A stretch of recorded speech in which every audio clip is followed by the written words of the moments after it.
welcome to the Glow Show. I'm Dr. Patrick Carter here at Glow Aesthetic Medicine.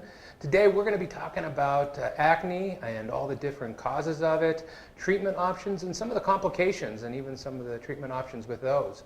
Today, Dr. Dan Milam is going to be joining us. He's with the Colorado Dermatology Institute. He's a board-certified orthopedic surgeon that has gone back and has decided to do a little bit more with dermatology, and he'll be joining us today and discussing all of these options. So today we're going to go ahead and turn over, and Dan, welcome. Thank you. I know acne has been one that a lot of people, if not everyone, has dealt with at some point or another, myself included, during my teens. I know a lot of the movie stars, ranging from Britney Spears, Brad Pitt, to hundreds of others, and pretty much anybody who's been a spokesman or spokesperson for Proactive. And you can definitely go on the internet and web and see a lot of pictures that were pretty severe.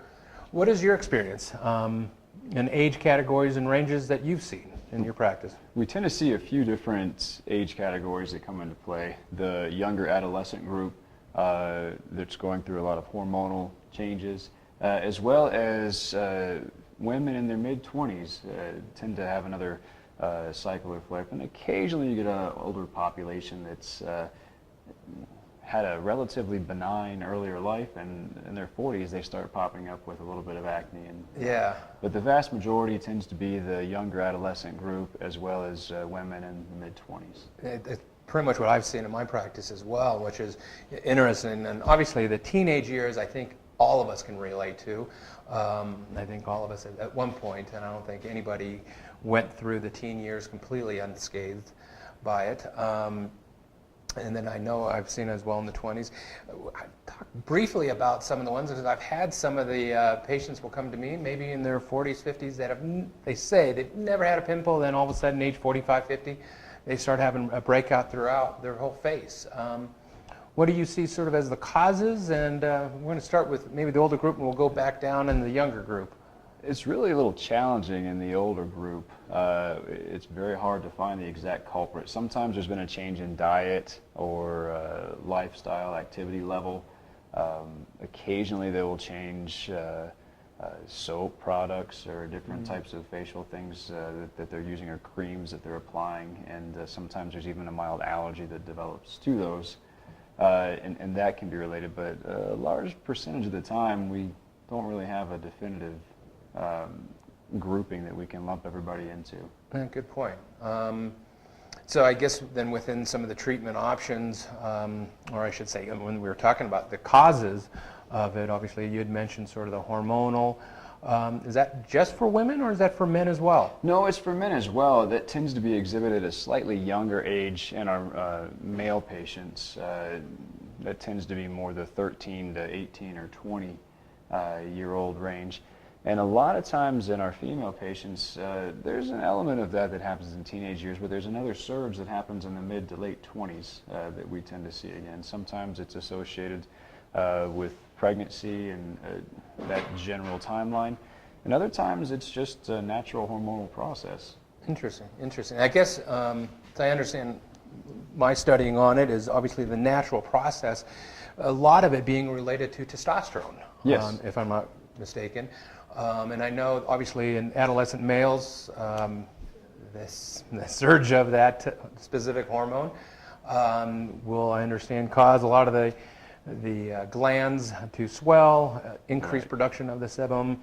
Absolutely. Mention a little bit on that. I mean, is it, obviously it's what I just said. Do you think, obviously now women too, obviously that's going to happen, probably not as much. What's the factor with women when we see that increase or that variation of the hormones? Well, it still has a lot to do with testosterone and how that affects the sebaceous glands. Essentially, acne boils down to a problem with the follicular sebaceous unit around the hair follicles and the overactive oil glands. And testosterone has an effect where it tends to cause a little excess secretion from the oil glands. And in women, the group that we see that has a little more hormonal tendency, we can usually find that it will flare with their cycle, and tends to be a little more predictable when they're going to have these issues. Gotcha, understand. And I guess that's one reason why, obviously, one of the treatments for women, let's say in their 20s, that are having moderate acne is Spironolactone. spironolactone is one of those, i.e. being a hormone. Right. Another one that birth control. Absolutely. I know has been used extensively to help modulate some of the hormone balances like that. Tell me a little bit, how does the spironolactone work? Spironolactone actually was originally marketed as a blood pressure medicine. And when they did the studies on it several years ago, they found that it didn't really work all that well for blood pressure, but women's acne cleared up. And is it just for women, or does it help with men as well? It doesn't seem to help as much in men. It seems to really be most effective in women, and it's got some anti-androgen effects to it, and that seems to be where we get the benefit in the acne realm. The dose that is used is a much lower dose than they were using to treat blood pressure, so it tends to have a very tolerable side effect profile, and most people do extremely well on it. Interesting. Okay. Now, obviously, let's go back a little bit within the sort of the different types of acne. I know, and this is where obviously in different age categories, we'll have a little bit different types of acne, but then even, let's say, an adolescent teen up in the 20s, what are the main types of acne that we end up seeing? Well, we see anything from the milder forms of acne, which consists of the comedones or blackheads, to the smaller pustules and papules, and that can progress to a more severe form where you get nodules and cysts and the very deep ones. And those are the ones that are most concerning from a dermatology standpoint, because those result in the most severe scarring. Right. And i.e. the nodular cystic ones. Yes. That do that. And I know a lot of times we'll have some pictures of those here on the screen. And I think one of the things in the scarring, obviously there are a lot of people, and I know we've talked about earlier, we were trying to find some pictures of Brad Pitt on his early years in acting. He had significant scarring. Obviously Bill Murray, George Lopez, some of these other actors, as actresses as well, and which obviously can be treated, and we'll talk about that a little bit later.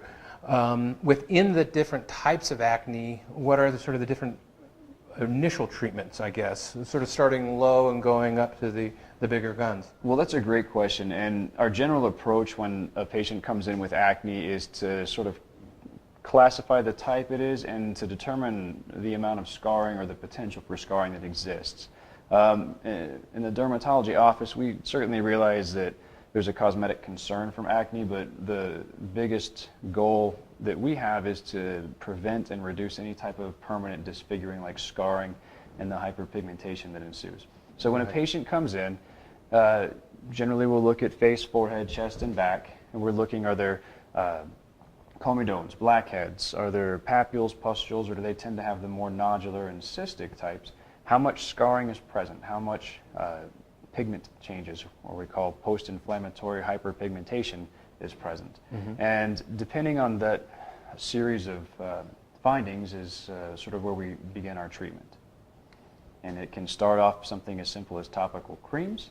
Yep. We can add in antibiotics, occasionally some hormone modulating medicines, or even eventually the Accutane type of medicines. Which, and obviously, that's sort of the big gun. Yes. It's sort of the last resort. That's the nuclear bomb. The nuclear bomb, and really is the last resort. Absolutely. I've used it in the past, not personally, but I prescribed it, and never really liked using it. There was a lot of monitoring with it. Now, that said, if it needs to be used, it needs to be used, and it does work very effectively. Well, that's going to take it. We're going to take a quick break right now. Please continue joining us, and we'll be right back right after these messages.